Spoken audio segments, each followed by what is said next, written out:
Hello, hello. Let me get my crap together because my crap was together, but now it's not together.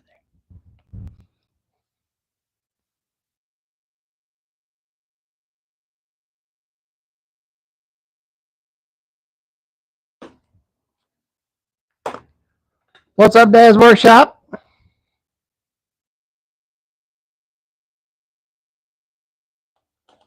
First, second. Oh, shit. Wait. Got a bunch of stuff going on.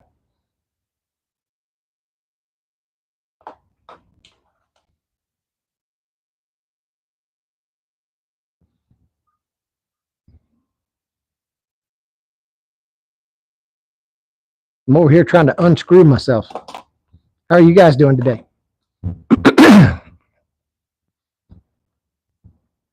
Check the fit. What do you think, Cal? You digging it? I'm feeling pretty groovy. You know what else is making me feel groovy? Mike is making stuff merch. That's right. Everybody like, who this cat? Going all of a sudden he's got merch. What you mean merch, dude? Yeah, I made a couple of them. Mike is making stuff.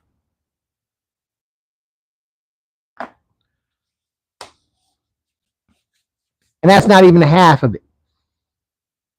I love it because the guy that was doing this, absolute fan of the channel. So he's got all kinds of cool references that most other people don't dig unless you're hardcore into this. Somebody tell me where we got Scoom Banana. Huh?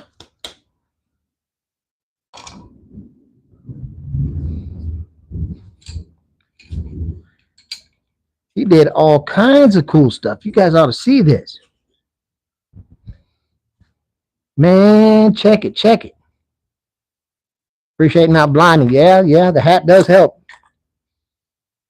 Carpenter pencils with like my name on them, Scoom Banana, and a little ruler on the side of them. That's kind of cool. Little keychain doing hickeys. I know. Swag time, right? I ain't trying to swag it. I'm just saying. He made a notebook. That's kind of cool. I think this is my favorite of them all. That is not a shooting the poop coaster. Does something say some bitch on it? I bet I can get something say some bitch on it. I bet I could.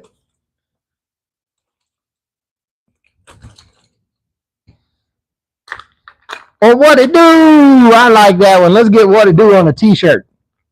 I bet that'll work out.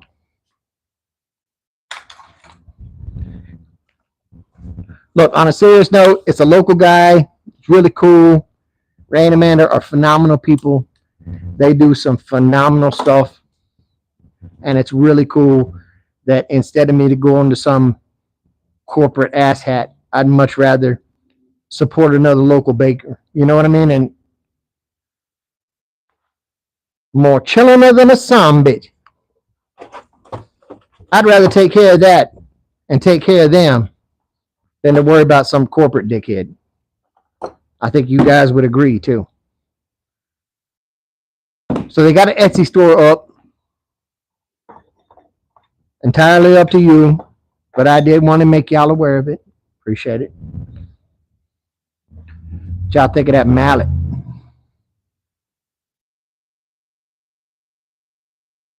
This was completely unexpected. I didn't even know I was going to make a mallet, but I sure enough did. And it came out awesome.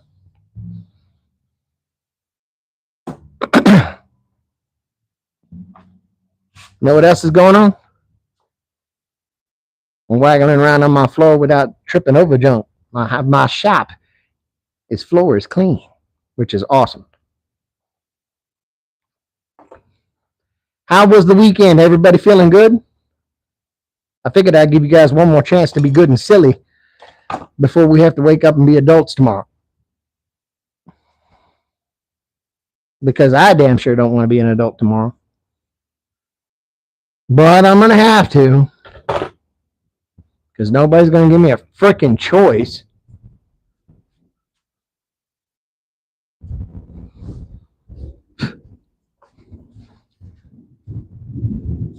And I'll rock my other merch. Here we fucking go again. I mean, good morning.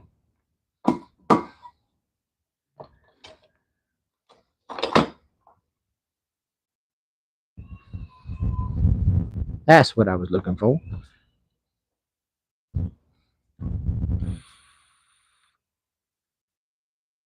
Blues the Warrior, good to see you. I'm trying things a little bit different because the last two videos kind of sort of did okay, but I mean, not so much. But I really do have an agenda here that is not going to be about me pushing merch. That'd probably be the last time you hear me talking about it.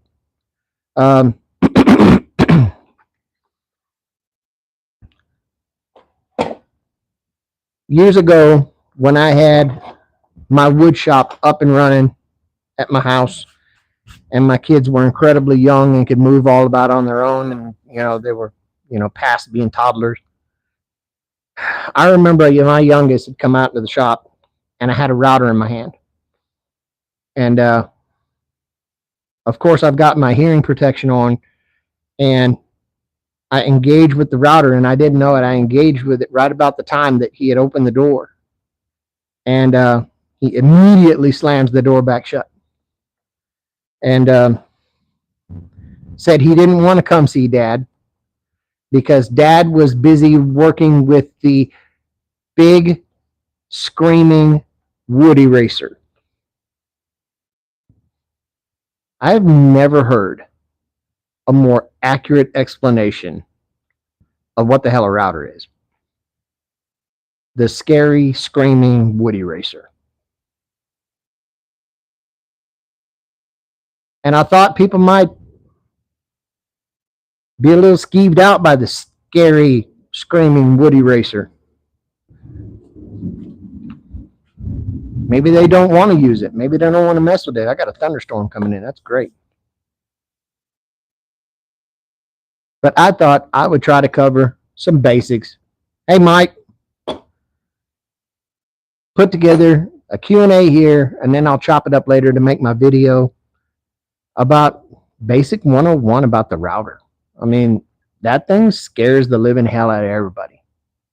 And yeah, it's big, it's loud, it's screaming, and it erases shit. And it'll erase your fingers if you touch it. But you hear my cool ringtone?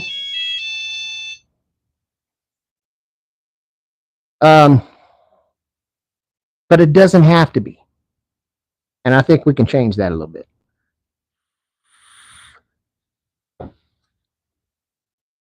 So let's dig out a few routers and we'll talk about them.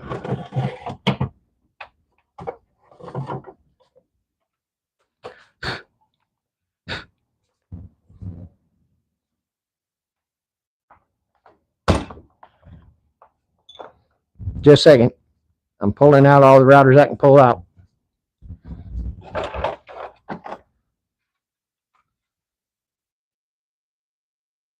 So we could talk about the whole shebangus in one go.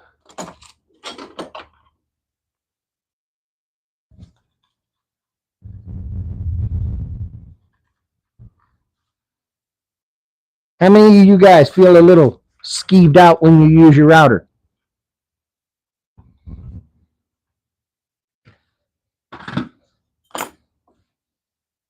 I have had my moments where they do get a little sketchy if you're unprepared for what it's going to do.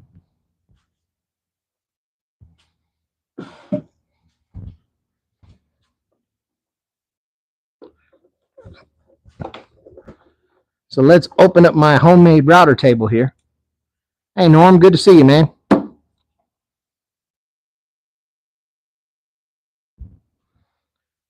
Let's open up the homemade router table as soon as I find my damn screwdriver bit again.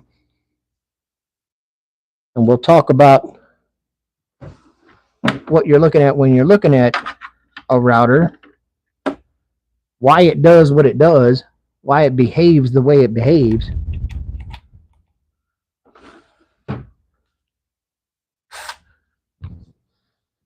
Yes, sir, Caleb. This is channeling my inner Calvin. Calvin would be rocking them suckers, man. I love it. I thought I'd do the same.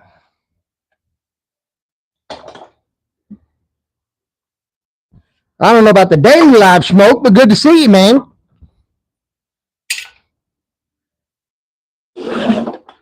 Today we's talking about routers. So let me pull apart this little router table.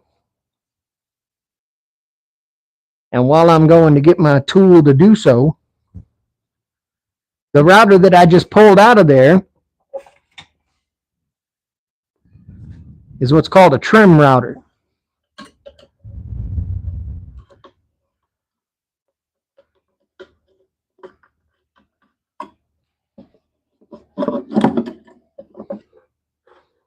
This one happens to be from the Hazard Fraught, aka the Harbor Freight.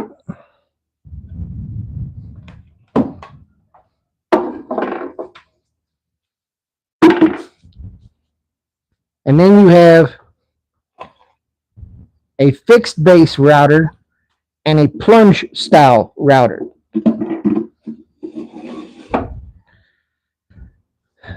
I personally don't use a plunge style router,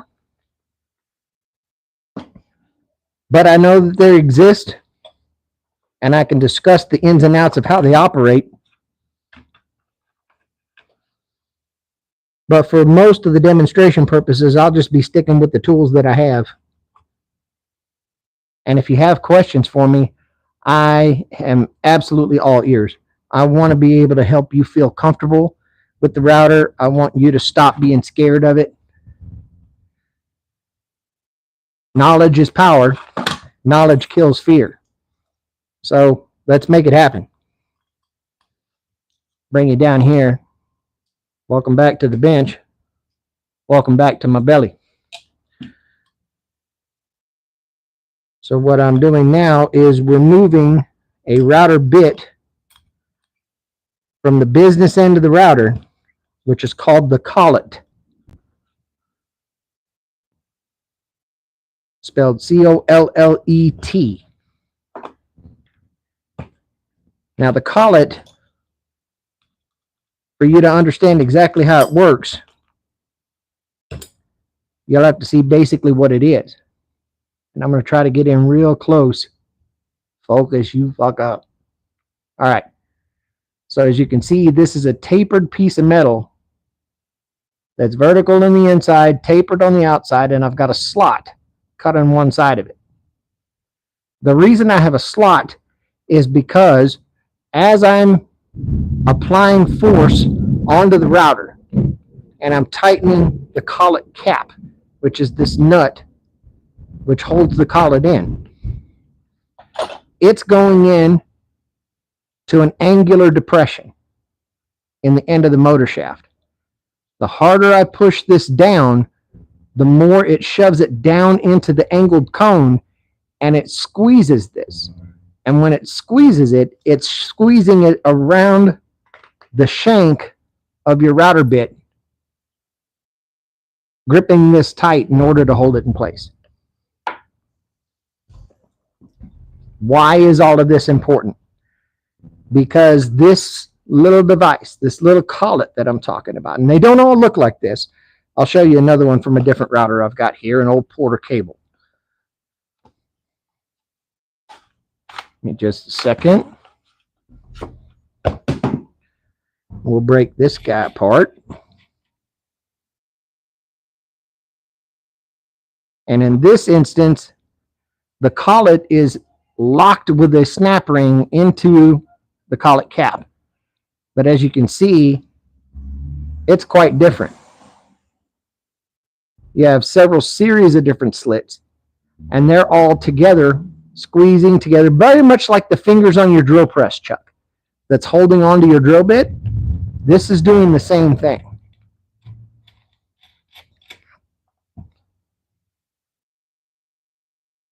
Thank you, Caleb. Appreciate you. You can get one. There's a link in my community post. Anyway, I said I wasn't going to do that. I'm sorry. At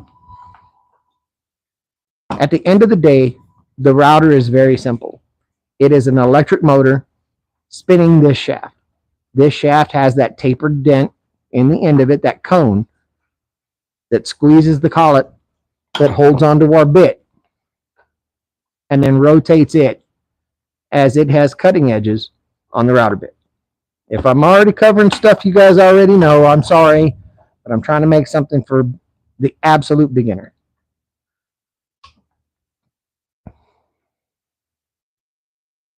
I loaned my drill press to a friend and he burned up the motor. That's about the way it goes all the time, isn't it? For the time being, I'm going to set this big stationary router over to the side, this fixed base, because we don't need that big Porter cable to talk about what we got to talk about. We're going to use our little Harbor Freight guy. The idea, I wish I could let you see inside there, but it's a V shape inside there. And that's what this complementary drops down into. And my bit sits there. As you can see, it's completely loose. But as I screw this cap, and the cap applies pressure, it in turn squeezes the collet.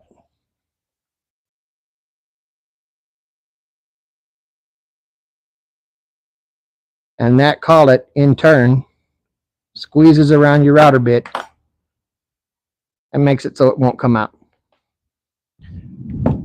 You can overdo this, okay? Do not over tighten this. I promise you, the most that I'm putting on this is hand tight. And I'm not talking about 2 arms and a 400-pound gorilla tight. I'm talking about just a pair of my hands, very simply. That's how easy I could undo it. And that's how easy I got it back together. It doesn't take a lot of pressure to hold that bit in place. The reason that you don't want to over tighten that, it's counterintuitive. You really, really want, oh God, this thing is a spinning, screaming wood eraser, and I just want to tighten the hell out of it so that it holds on to that thing as tight as it can. Don't do that, because what you're going to end up doing is wearing out that tapered collet inside. And when you do, then it renders it incapable of holding on to the bit. You don't want that. Just get it snug so the thing won't come popping out the end like this. So we're going to use our wrenches. We're going to tighten that guy down just enough so it doesn't come out. Don't go crazy. Make sense? This shirt is as wild as Rico. Jeez. I'm messing with you guys. You don't need to torque on this. You don't have to go gorilla on it. I promise you, and I can show you right now. Don't do this at home, but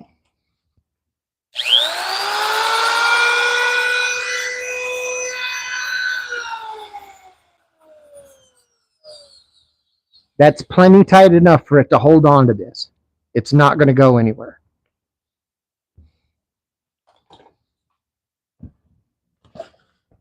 Now that I've powered it on, let's talk about what you're looking at when you're looking at this.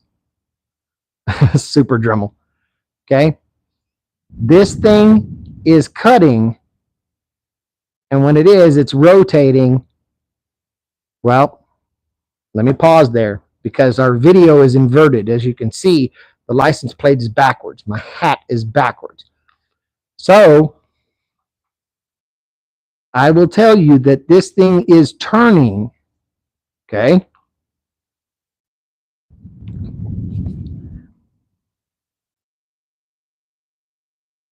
As it is turning in this orientation, meaning with the bit down, it is turning in this direction, clockwise.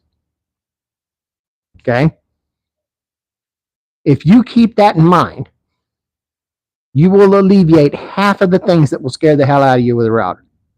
always remember that it is turning the same direction. This isn't reversible. You can't do anything crazy with it. The only reversing that will happen is happening in your mind, and I'll get to that in just a minute.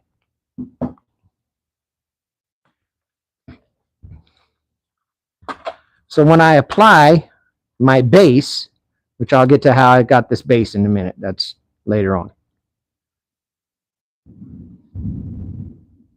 Get yourself an axe, huh? Back to the bench, back to my belly. Let's get us a piece of test wood and have us a little fun.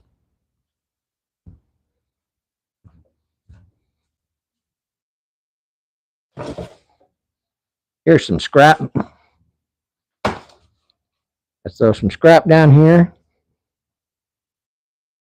Grab us a couple of clampismos to hold this guy in place.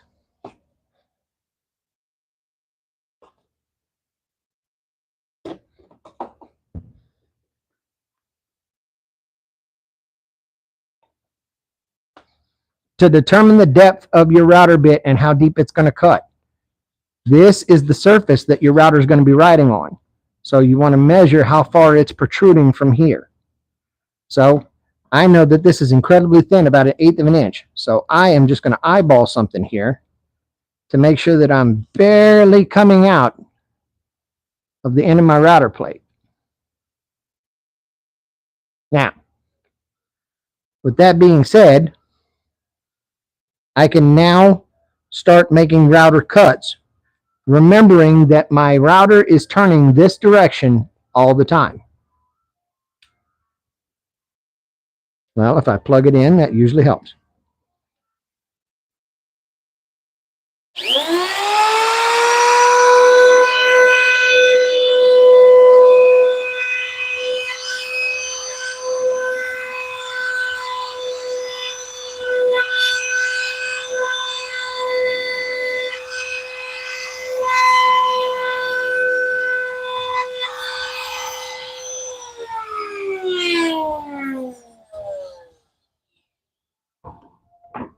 I have my PPE on, you just can't see it, schmoke.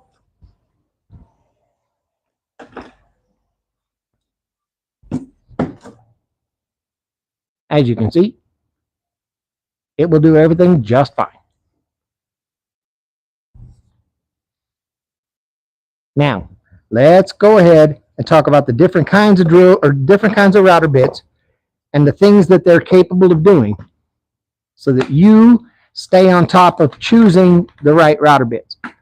We're going to keep it simple because if you're scared of something, then you usually choose the lightest, most lightweight, simplest option you can get a hold of. You don't go buying the big honking $600 massive chungus of a router. Odds are you're probably going to buy a trim router. You're going to buy an inexpensive trim router like this guy right here, the Drill Master from the Harbor Freight, which was like 20 bucks. This happens to have what's called a 1/4 inch shank. To all the guys in the UK, I'm really sorry. I don't know if they do metric bit sizes in the UK, but over here in the US, that's what I'm going to speak on because that's what I know.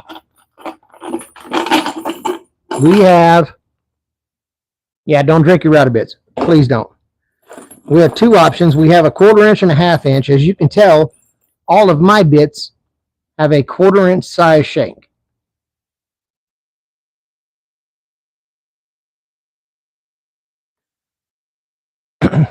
Norm says, I used to make signs at the National Park Service. I love freehanding routing letters. Absolutely. These are incredible tools if you know what you're up to. And that's kind of the purpose of what I want to try to get into. Let's talk about the different kinds that you have. We're going to call this a standard router bit. Now, this one happens to be a V-bit profile, but that's not what I'm worried about. What I'm worried about is that since this is a standard, it actually has nothing but the cutting edges as part of its profile. All right. Now, this one is plunge capable. Let's see if somebody in the chat can tell me why this is plunge capable.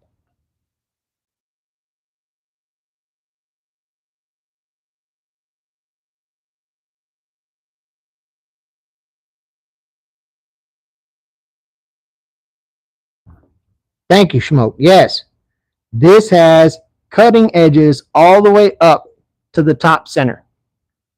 So this has no problem plunging in this direction in order to begin its cut.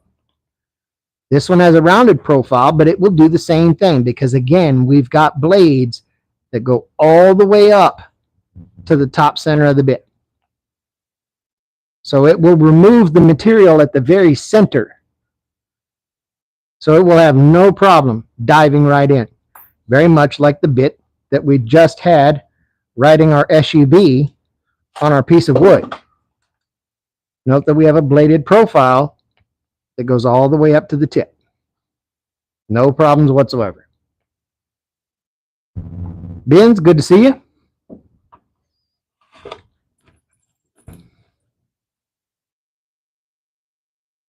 This particular bit happens to be what's called a straight bit.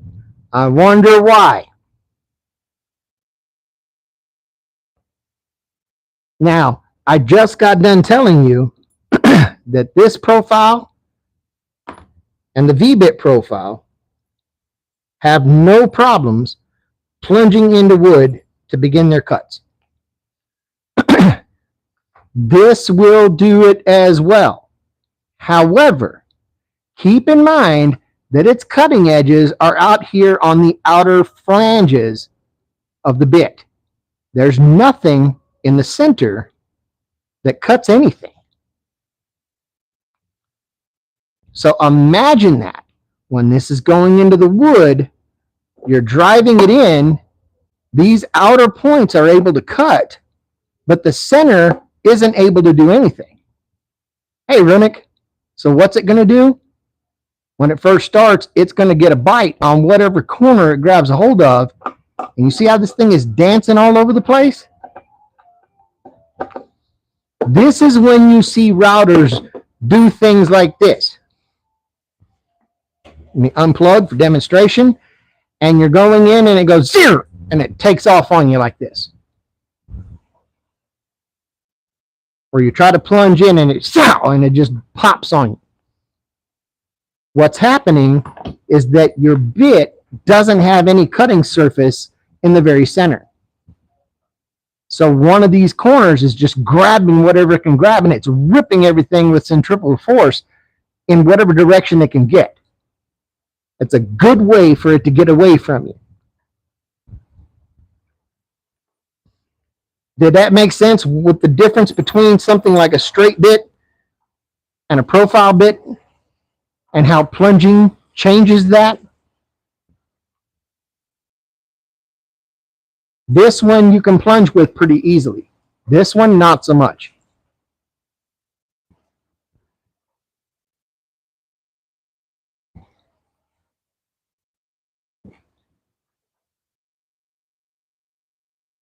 You have a very dedicated bit that will cut dovetails. I have several variants of this. The advantage of a non-plunge bit, thank you for saying that, is that at the end of the day, all of these are shaped in different ways because they'll leave a different profile in the material once they've evacuated all the material. So this one will leave a hemispherical bottom in the path that you make. Our V-bit that we talked about will obviously leave two scallop corners that come together into a V point in the center. Your straight bit will literally do what most of us are familiar with, a dado, which means that it's just making a square profile with the corners dug out at 90 degrees. That's what this bit is best for. And for the sake of convenience, obviously, they make them in a variety of widths.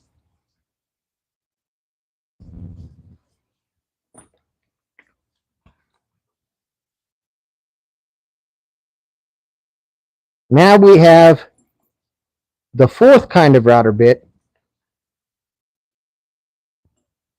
and I'm going to call these bearing bits. Okay? Now, as you can see, So it has a very small bearing attached to the top of each of the router bits. Now, what that bearing bit is for pattern carving or duplicating the profile of one piece of wood onto another, or stopping this bit from going too deeply into a piece of wood. Think of it like a fence. That's exactly its purpose. So this, when I take, let me get a bigger piece of wood and I'll show you. Okay. As this plunges in, these cutters will continue to remove to make the quarter circle profile that you see this bit will make until that bearing smacks into the side of your material, and then it won't let it go any farther than that. So that's as deep as you're going to allow it to cut. So that lets you transfer this profile parallel with your edge, riding along it with a bearing to make that profiled cut. One of the big ones that so many people roll their eyes about is this guy, the Roman OG bit. These things were the big rage back in the 80s and the 70s. Like, everybody wanted Roman OG bit profiles on the side of all their wood. They wanted their cabinets done like that. They wanted all their furniture done like that. That's when everything was made of oak and weighed 800 pounds. We've all seen that kind of furniture. If you'd like, I'm more than happy to put one of these profiles on a piece of wood. If it satisfies your curiosity, I got no problem doing so. Matter of fact, we're unplugged. Let's just change the bit out. We'll put a few profiles on here.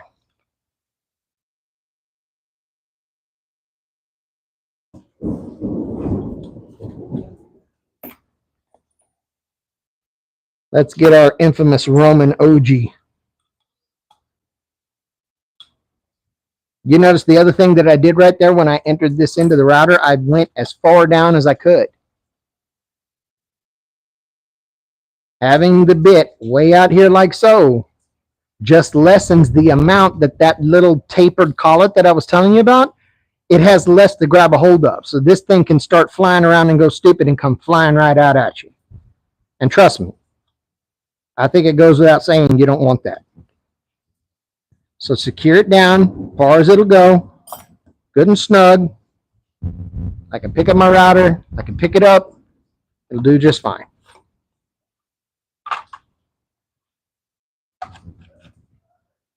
I'm going to set a Roman OG profile on my little trim router here. Re-grab my hearing protection. My mother-in-law is sitting off camera, so I'm going to let her know it's going to get awful loud here in just a second.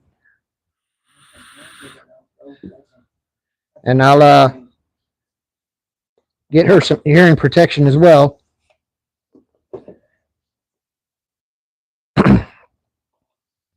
Now, as I make this first profile so you guys can see them, I'm just going to make a very small portion. But I'm going to show you some of the ins and outs that you may see when you're running these bits. The first thing is, remember, this thing is turning one direction.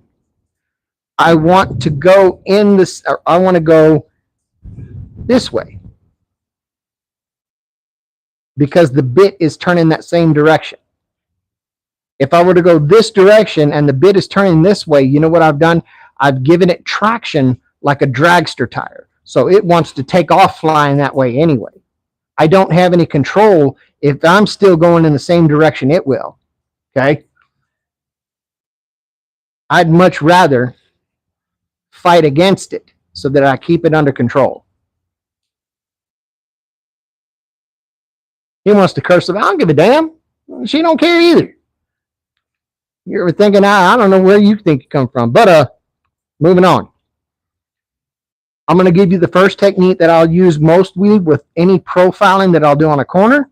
And I'll explain why I do it here in just a minute. This is probably going to look a little squirrely because I got a chip of wood sticking up kind of funky right there. But let's see what happens. Let me get my hearing protection on.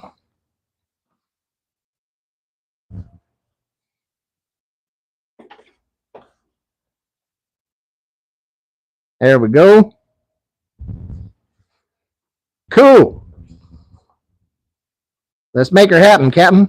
I am starting the router without the bit touching the material.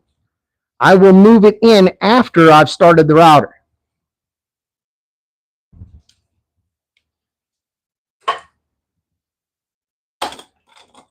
This requires electricity.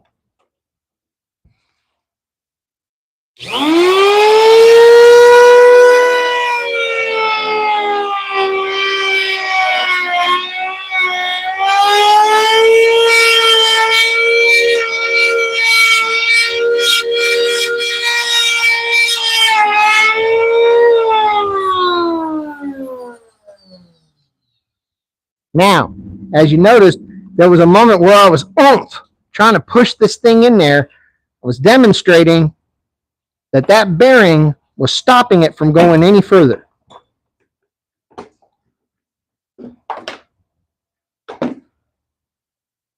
And I end up with this squirrely profile right here. Isn't that joyous? Straight out of 1986.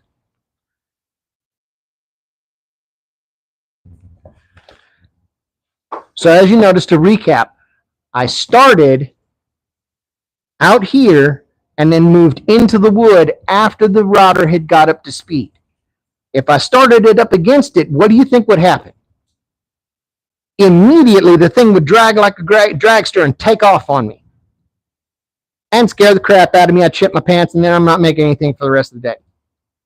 So I'm definitely going to start it out and away and then move it into the wood.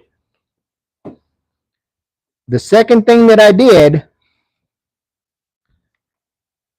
was I didn't immediately jam in there as hard as I could. Let this thing take its time. I think with so many tools, everybody gets in such a daggum hurry to try to get something to do something, and they think a power tool will run 9,000 miles an hour and it'll immediately knock everything out. Stop. That's how the hell you get hurt. Okay? Let this thing take its time to do what it does. It will scream at you loudly if you are not paying attention to it telling you that you're not letting it work at its own pace. We made that router cut on the side of the grain. We made it along with the grain. When I go to the end grain, I want you to see what happens. In just a second, because that little chip is bothering me. I'm going to turn my demonstration piece around. I want you to see what happens. And it should be spectacular because this is oak. This should be all kinds of fun.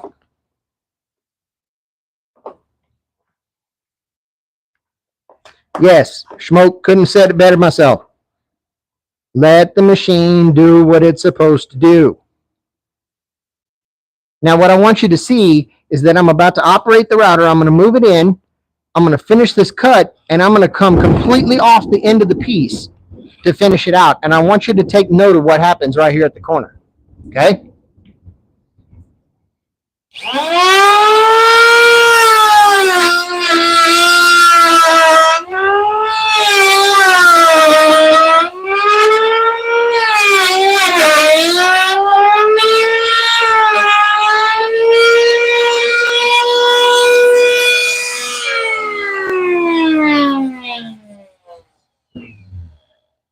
Now, as I completed that cut,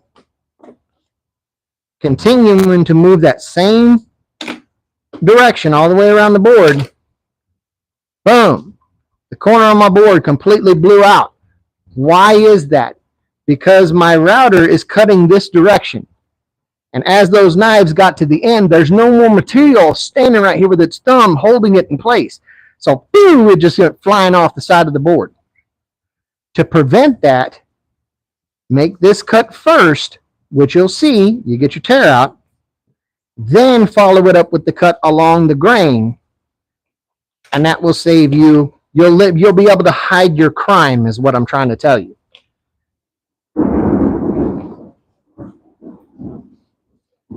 Like so.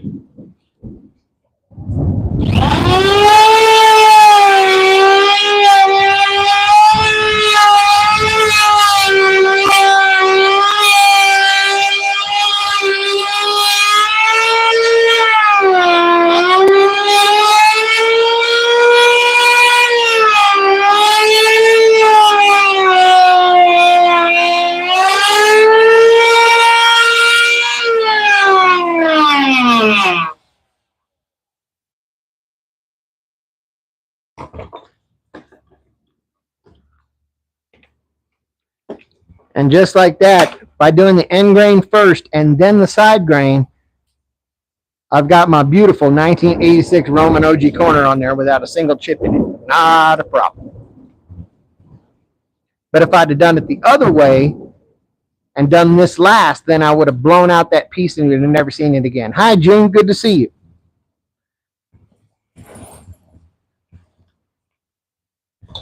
All right.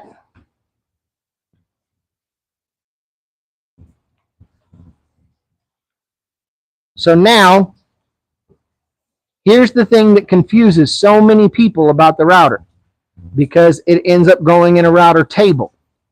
And when it's in the router table, it's now upside down. And I'm passing my pieces over the top of this, right? But am I going this way still? No, I wouldn't be going this way anymore, would I? Because now I've inverted the rotation of the shaft.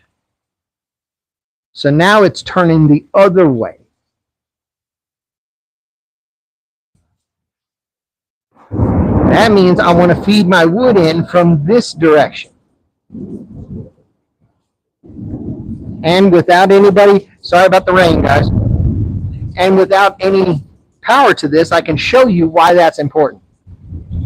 As I'm feeding my wood in this way, it's exactly the same as me running my router this way. Does that make sense? Me pushing my wood this way is exactly the same as pushing my router that way. I'm still doing the same thing.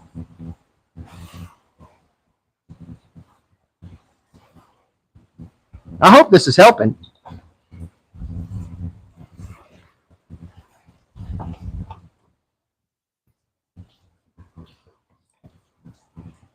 We are unplugged again. Let's go ahead, change out our bit one more time. Now we've seen what the bearing will do, how it lets me follow the profile of my wood and prevents me from doing anything crazy. This is another example of a bearing bit, but this one, of course, is a 45-degree chamfer bit, which will give me an angled 45-degree on the side of my wood instead. This one is particularly useful. I want somebody to take a look at that profile, take note of the bearing, and tell me what you think this router bit is for. Why do I want this profile? I'm going to put some garage door in because a storm is coming in while you guys think about it.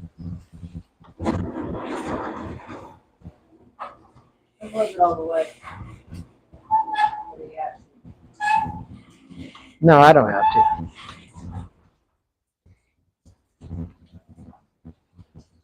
Norm, got it. Good job, man.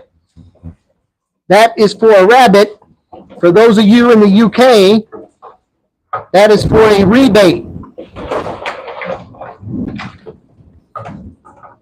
Because remember how I said that you can look at the shape of the bit and determine exactly what profile it's going to leave in the wood? Well, that has a small bearing that is smaller than the cutter head, which means it's going to cut a 90-degree rabbet in the side of the wood. Sorry about the weather, guys. So this is going to cut here and cut here, but it's only going to cut as far as that bearing, and then it's going to stop. So if you guys are curious of what that looks like, we might as well just fire it up and make it happen. Well done, Norm.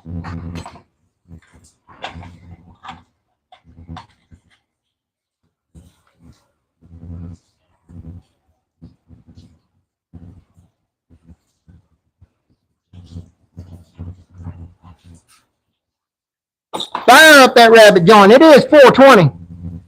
I'm kidding. I'm kidding. That was bad.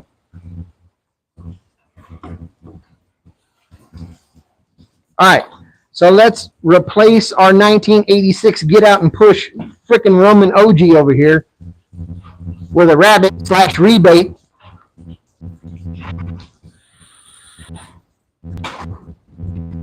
So you can see the principles of exactly what's going on. Again, we're going to go into the wood.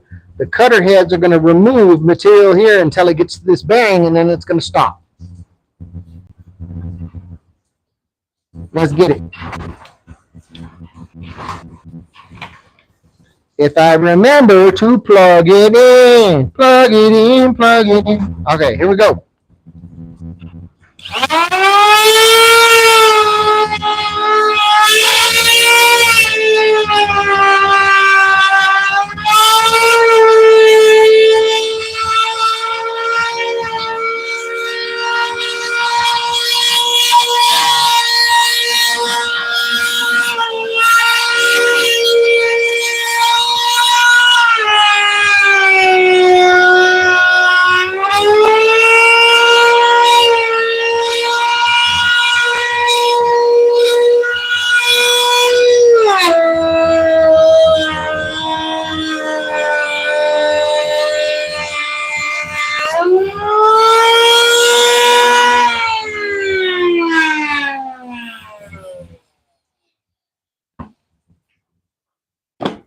So, as you can see, it followed exactly the profile that I provided it.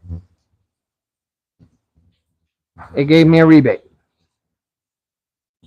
everywhere that I drew it along. And it stopped once it got to the bearing. And that's as far as it cut. That make sense?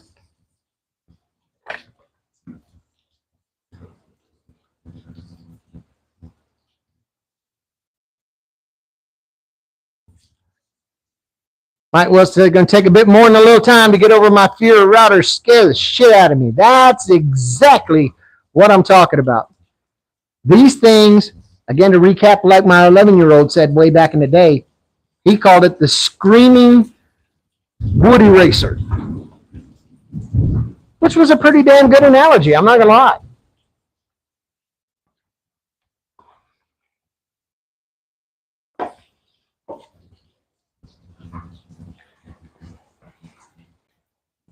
Now, in order to make you feel better about your router, I think I got a plan. First off, subscribe. But let's back up, and we're going to configure this so that this thing isn't nearly, it's a whole lot more bark than it is bite. And that will make sense the minute you see me start doing what I'm doing. As soon as I find my other damn wrench. It's right in front of my face. All right. Procedure for removing my router bit. Unplug.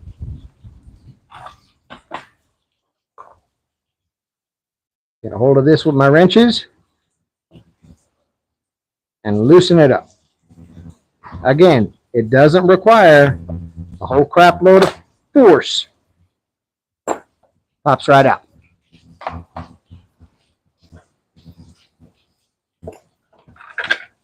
So let's find something that will make things really easy for a beginner to get used to the bark before it starts to bite. And I suggest we start with this V-bit. Okay?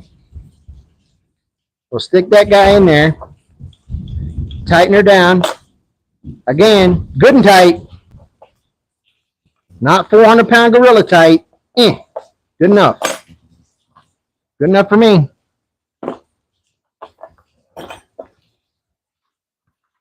And here's what we're going to do. We're going to configure this so that the point of our router is just barely sticking out. Can you see it there? just about a 1/16 of an inch. It's not even that. And what that's going to let us do is, because it's protruding out so shallow, it doesn't have a lot of surface area with which to get traction, so it won't jump around on you. It just doesn't, exactly, it's just the tip. It's not going to have enough friction or traction to be able to do anything unexpected. Now, let's see what we can do with this pretty guy.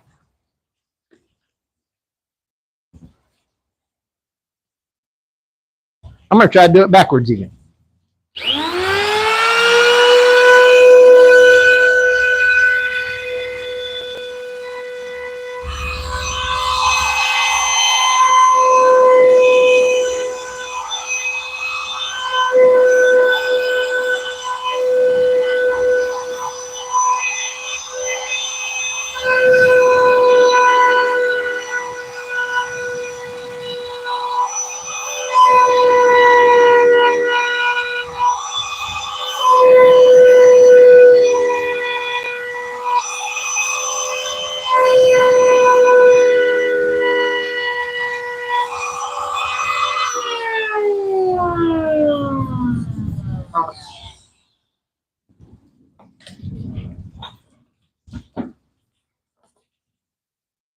Hello.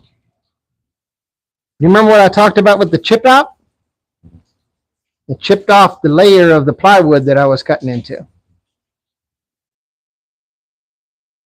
But as you can see, even with that chip out event, blowing a piece of wood out of the way, it didn't do anything scary. It didn't jump or flex or take off on me. It didn't do anything nuts, right?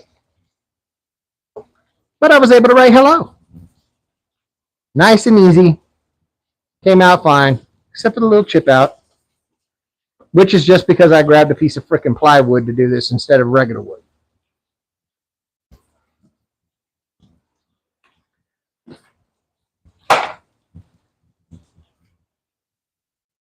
So let's talk about the basics of what you can do to get yourself better acquainted with this guy and not so afraid of it.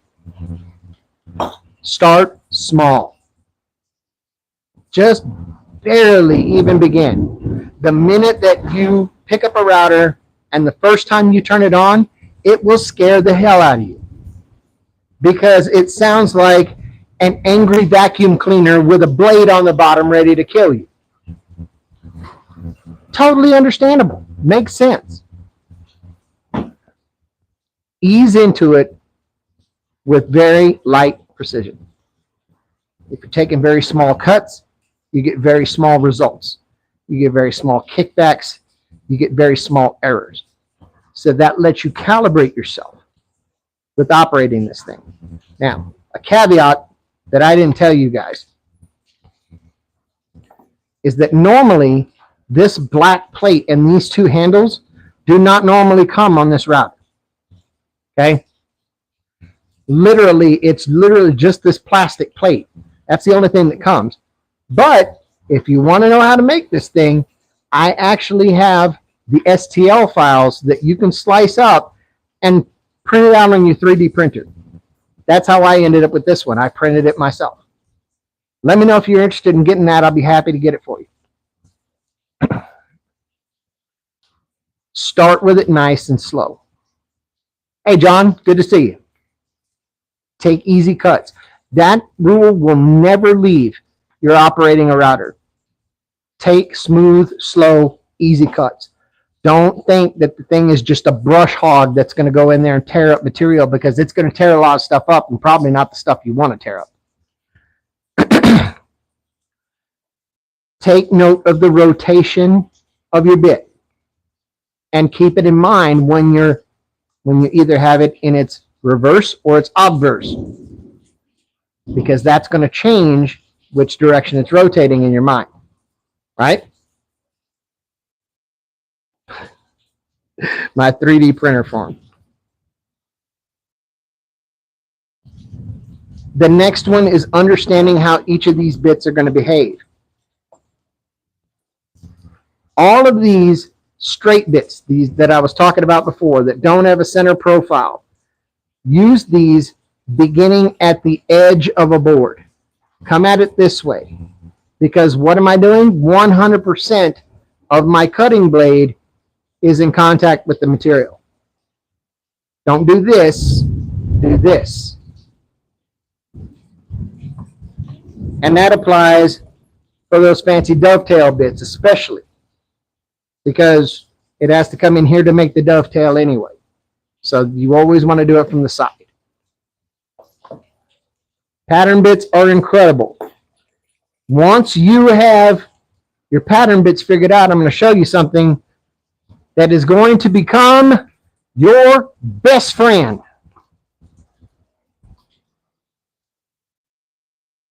And I saved the best for last. This guy right here. Somebody tell me why this bit is so incredibly useful. Probably amongst all the others, why is this the one that I decided to save best for last?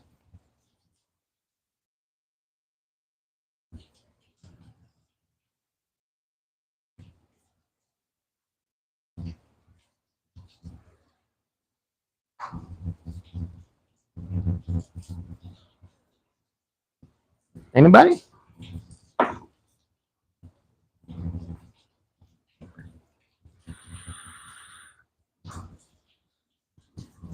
The reason I saved that one best for last is because it does do straight edges. But more importantly, when you look at it, the bearing is the exact same size as the dimension of the cutting blades. That's what makes this what's called a pattern bit. Meaning that if I want to follow the profile of this edge, I can attach it to my work material, use this bearing, and make an exact copy of that edge on my other piece. This pattern bit is huge. This flush trim bit will let you duplicate. It's a copy machine in your router. That's awesome. And the minute you get over your apprehension about the router itself, the quicker you can put this thing to work.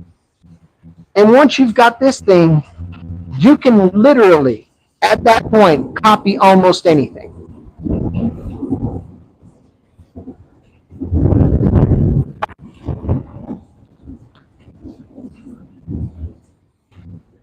Yeah, but there's a whole manner of styles of them. There are. And we went through quite a bit of them, like this one. This is a roundover bit.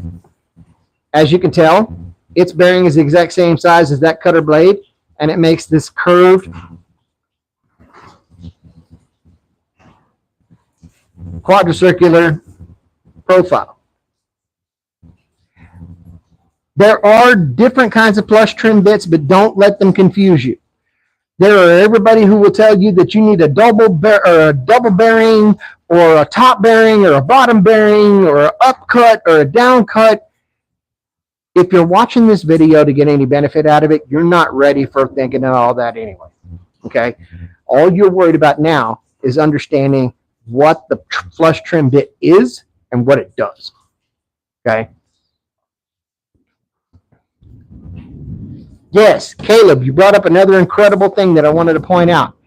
All of these have a bearing, and if you look at the very tippy top, all of them also have a very small hex head screw holding this bearing in. Okay? As soon as I pick up bits, as you notice, all of my bearing bits still have their bearings. I have not lost one ever since I learned the truth bomb that I'm about to drop on all of you. I have all my bearings because before I make a single cut with any bearing bit, I get my hex keys, I take this screw out, and I super glue it in.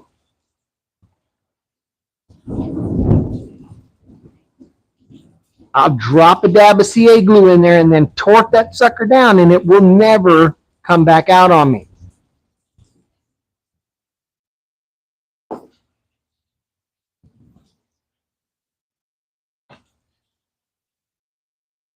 Very good question, Caleb. Very good.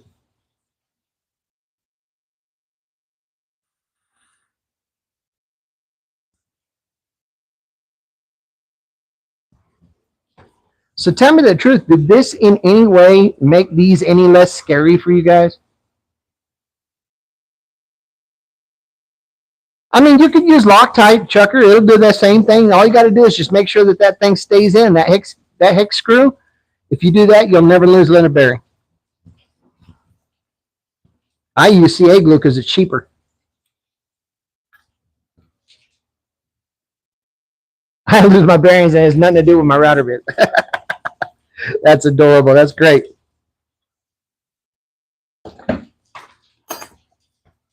So what do you think, guys? Was this useful for you at all? Did it make this thing any less terrifying? Because it's really not that terrifying at all. I promise you it's not. All it is a little electric motor that you're holding in your hand with a shaft on the end of it.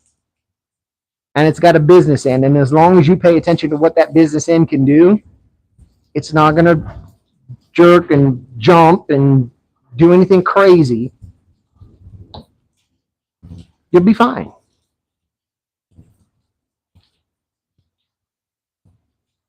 I love it, man. I love it. I hope that it helps a lot.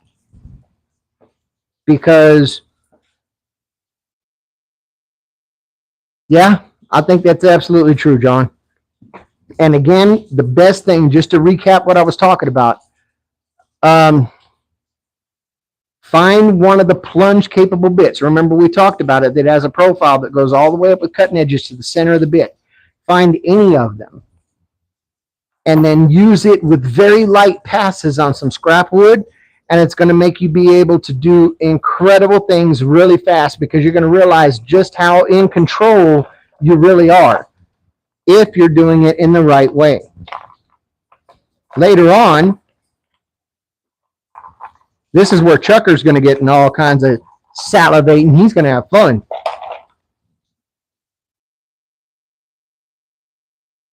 Check out this bad boy. A 7.5 degree razor point detail routing carver bit.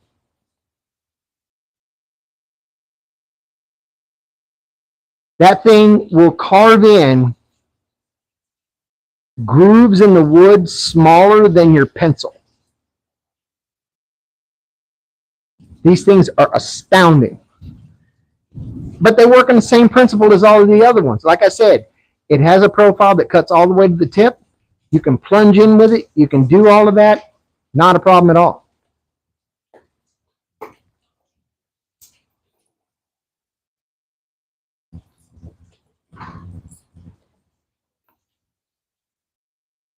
Absolutely, John. That's exactly what they're for, is being able to make signs or make decorative pieces.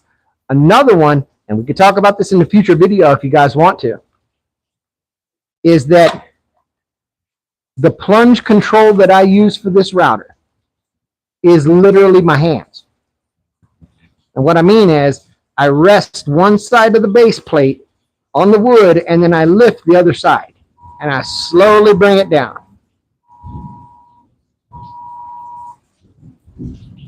Sorry about that. But then I power it and I slowly bring it down.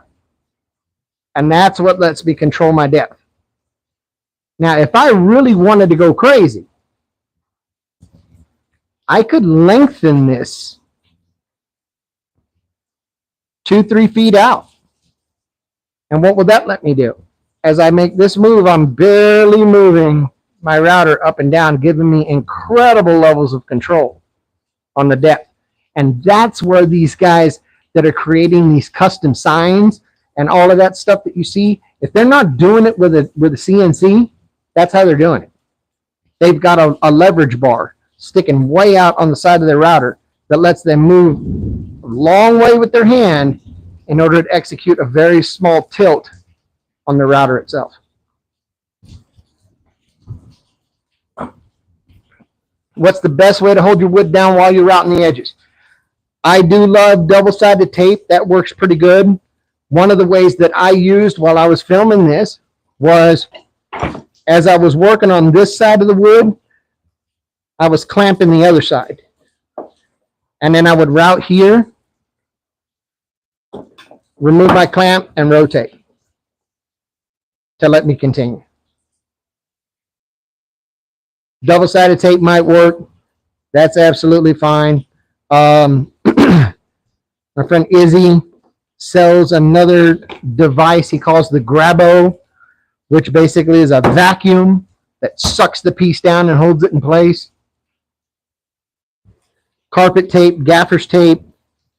But at the end of the day, I've never really needed that because I've usually, the benefit of being able to do it with a clamp is that it forces me to be at the edge of my workbench, which means I run no chance of this router running into my bench itself. It's always going to be with my workpiece. So I always do it this way.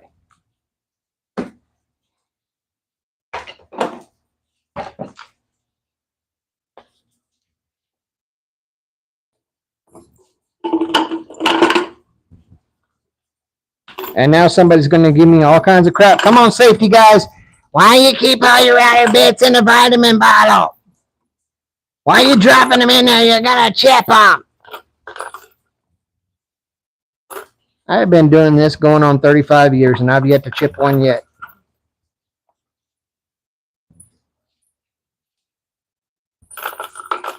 These things are hardened tool steel, and if they break from a 2-inch drop, then it ain't a damn bit I wanted to use to begin with.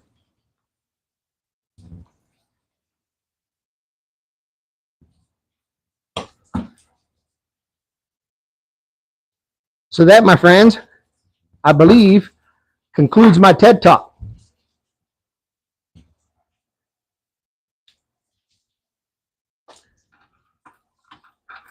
Absolutely.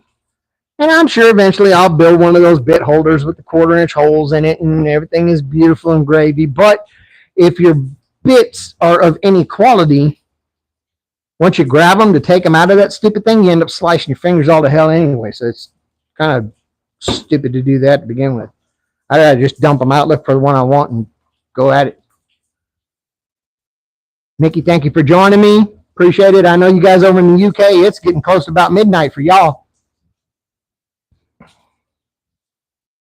I hope it made y'all feel better. I hope it made my YouTube page, hopefully it'll be flooded with router projects now.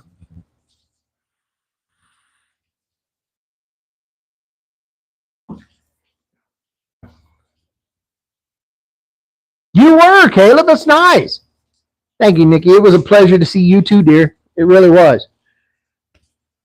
Stupid, insidious plug. Y'all dig the hat? I put a community post out with a link to an Etsy store to a local guy that's making this kind of stuff. I'm not seeing any of the money from it. My whole goal with that was to give him some love and show some support for a local maker, because that's what we're all about. So please consider it. I think he's trying to do t-shirts and hats and the keychains that are kind of cool.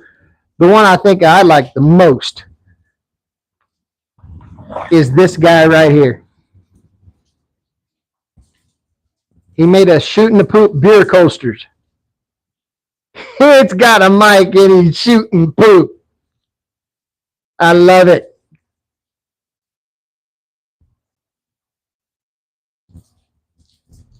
Have a wonderful day, Caleb. Appreciate you being in, man. I hope you guys go give it a look. Hope you consider subscribing if you haven't. Maybe become a member. Be safe in the shop. Stay tuned next week. I'll bring another tool and we'll go over it top to bottom. Love you guys. Later.